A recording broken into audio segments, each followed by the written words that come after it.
Welcome to another edition of Inside OSU. I'm Burns Hargis and I'm atop a Komatsu wheel loader.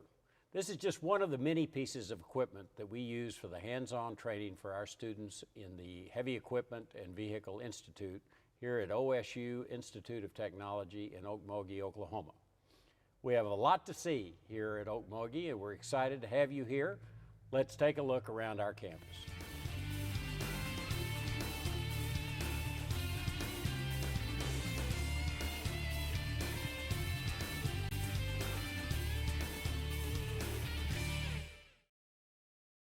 The OSU Institute of Technology in Okmulgee opened in the fall of 1946 as Oklahoma A&M College School of Technical Training.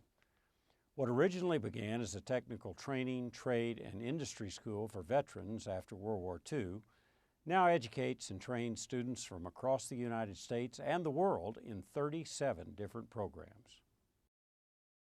Well, here I am in a very complicated looking area. OSUIT has a number of partnerships with industry so that our training is relevant to the needs of industry. And a good example of that is the natural gas compression program. And with me is Al Lavenue with MidCon, which is a subsidiary of Chesapeake, that have been strong supporters of this program from the beginning. Al, welcome. Thank you. Glad to be here, Burns. Appreciate it. Explain to our viewers the importance of this program. Every day, we pump hundreds and hundreds of millions of cubic feet of gas a day. That has to happen through gas compressors. A lot of times it will not flow on its own. Without a compressor, there's no sales of natural gas, so it's a very integral part of the business. Do you find that this partnership helps shape the program, design the program, so it's meeting your needs? Absolutely. They contact us and communicate with us on a regular basis to see what new classes they might offer. Our employees, former students, come here on a very regular basis to recruit and to add what information they can to the program. We appreciate your support very much, Al. OSUIT offers a Bachelor of Technology degree, and the Automotive Service Technology and Heavy Equipment and Vehicle Institute are just two of the 15 Associate in Science and Applied Science degrees that can be earned at OSUIT. Other associate degrees in applied science include culinary arts, construction technology, visual communications, and of course the world-renowned watchmaking program. Well, here we are in the beautiful Donald W. Reynolds building in the Heavy Equipment and Automotive Division, and with me is the division head, Steve Doede. Steve? Glad to have you on campus. Thanks for having us out. This is very interesting. I've been telling everybody about the uniqueness of OSUIT and how we actually give hands-on training together with the liberal arts associate degree. And I guess this is in some respects one of the crown jewels of that whole program. Explain it to us. Well, in our division we have partnerships with not only automobile manufacturers but with heavy equipment companies as well. This particular lab is the General Motors lab for student technician training. Those partnerships work pretty much identically though. The students are basically pre-selected by a dealer from their hometown. Oh, really? I can't just come here and enroll. In these programs, we want you connected before you come. How many are in this program? We try to keep between 15 and 45 students in each program, but that's double because we revolve that. During these half-semester breaks, some students are on internship and some are here, and then they switch. And what manufacturers are you associated with? We have General Motors, Ford, Chrysler, and Toyota. Well, we're going to look at a little bit of what you actually do, and I'm going to get a little hands-on training here, but we really appreciate it. We're going to go talk to one of your lead instructors. Very well, good luck. Good deal. Okay. Well, here I am right next to a Cadillac SRX and George Regier, who is an instructor in this program. George, Burns Hargis, glad to have you on Inside OSU. Well, now we're standing next to something that you do now see when you take your car into the dealership, but you certainly didn't used to. But this is a computer, I guess. Laptop computer connected to the vehicle. Tell us what students learn about this. What's the value of this? Well, this, of course, will let us look at everything that's going on inside the vehicle. Let me run you kind of through a diagnostic scenario, what we might see in the dealership. So let's say that this comes in and the customer says, my driver's window won't roll down. I can take my computer and I can hook up to the vehicle. If you would, go ahead and click that button right there, this one right here. All right. And we can see that our window, our window rolled down. Okay, now what does that mean? He said it didn't go down. What this tells me is that the window motor and the control module is doing fine. What I've got is a fault with my window switch input somewhere in that circuit. Do you find that most of your students stay in the industry? Yeah, a good majority of them do. It's great because with the technician training that we do, I get to see a lot of those guys come back several years later and get to see how they're doing and where they're at. Well, we're going to talk to a couple of your students now that are going through the program. Great. We'll see how this program is working for them. Well, now I'm over here by a beautiful 2011 Corvette, everybody's dream. And with me are two of the students in this program that I'd like to introduce. Caleb, introduce yourself. Caleb Ashpaugh from Elk City, Oklahoma. Okay, Caleb Ashpaugh. And how about you, Frankie? Frankie Roberts from Locust Grove, Oklahoma. Well, great. Now, how in the world did you guys end up here? When I got close to graduating, I kept looking. I made 3 or 4 different choices in what I wanted to do, and ended up with OSU Okmulgee because of the GMA program. I've heard a lot that there's going to be a lot of use for technicians in the future. Well, I guess because you get to work as you go through this program and make some money, you can graduate with a great skill and a great degree and not a bunch of debt, huh? Oh, absolutely. Yes. Since we do go off on internship, when we graduate, we have a job waiting for us.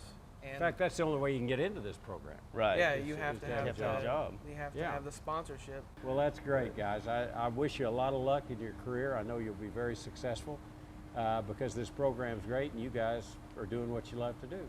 Thank you, sir. Thank you very much. Here in Allied Health Services, we're training nurses for service in our healthcare industry. And with me is the head of this division, and that's Jana Martin. Jana, thank you for having us. Nice to have you here. This is a relatively new program. That How is new? correct. We started the Associate Degree Nursing Program in 2004. So we are going into our 7th year here at OSU Institute of Technology. And what we have is we have an Associate Degree Registered Nurse Program. How many students do we have? We've got 66 students. We're getting ready to quadruple our enrollment. And do your graduates, I guess we've had time to have some graduates. Yes, we have. We have a 100% employment rate. They usually all have employment by the time they graduate. Well, this looks very much like hospitals I've been in. This is a state-of-the-art high-fidelity simulation, and what we have simulated is we've simulated an ICU suite. We also have an OB maternity suite over there, another ICU simulation suite. We can simulate anything in a hospital setting. Jana has explained to me how we can simulate virtually anything here, and we've obviously got a very sick person with a blue mouth right now. What's wrong with this person? The blue means that he's cyanotic, and that means that he's not getting enough oxygen in his blood.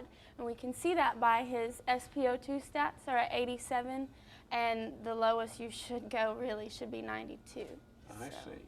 Okay, well, what's wrong with this guy? We'd probably say he's in respiratory distress. If he's still breathing and he's cyanotic, And he is breathing. yes, you Yeah. can see the just rise. Yeah. One of the first things that you do is raise the bed up. That simply doing that, bringing him to a higher position would allow him to Okay. breathe better. Okay. Got it. He's heavy. But his eyes are open. That's good. Yeah. Okay. Now what? We're watching his saturation's going up, which is good. So he might need a little bit more of a boost. So probably giving him some oxygen to supplement would probably be icing on the cake. Okay. There we go. Get you to do that. I'll go ahead and plug it in over here. Okay. Well, his mouth isn't blue anymore. Yeah, And that's good. That's very good. Well, Yeah. he said Glad he to feels hear that. better. Well, Yeah. great. This is very high-tech stuff, which is exactly what you see when you go into a hospital today. And it's good to know we're going to have more professionals like McKenzi and Robert. Well, as you can see, I'm in a room of a lot of high-tech equipment, and this is our information technology area here at OSUIT. Further to the idea that we're going to train our students in ways that are relevant to the industry. And with me is Danny Clayborn, who is a professor here and the coordinator of the internship program. Yes, Thanks. Appreciate you being with us. glad to be with you. Describe the program. We actually have an Associate of Science, Associate of Applied Science, and the Bachelor of Technology in Information Technologies. Talk about the general areas that you instruct in. It's either information assurance and forensics, which is the security side of things. Okay. The networking for the infrastructure, software development for programming and web design. How many students do you have in this program? Roughly 250 students per semester, give or take. You mentioned security earlier, and I understand we're going to go over and meet a student and that Yes. student's professor who will give us a demonstration of this mobile device iPad conundrum. Yes, they're going to be working with a device called Fred, and they'll tell you what Fred is all about. Great, let's go meet Fred. Well, here I am, I understand, next to Fred. No, this isn't Fred. This is Josh Pierce, right? Yes. Who's a student, senior here? Yes, that's correct. And this is Sunita Rajanala, who is a professor. Yes. Is that correct? Nice to meet Very nice to meet you, Sunita. Nice to meet You you. as well, Josh. We heard about Fred from Danny Clayton. Yes. FRED actually stands for Forensic Recovery and Evidence Device. It's used to gather evidence and also to recover any device that has electronic data. The iPad is probably the most iconic mobile device currently, so what would you do with that? Okay, well, we've made a backup of the iPad's data and put it onto one of the hard drives here in the Fred. And we have a couple of pieces of software that we use. This one is called FTK Forensic Toolkit. And basically, it scans all of the data that we've captured from the iPad. Well, fantastic.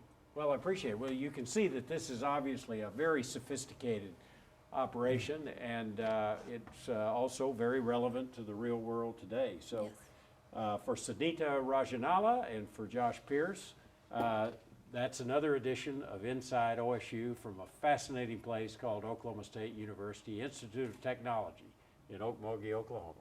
Thank you all.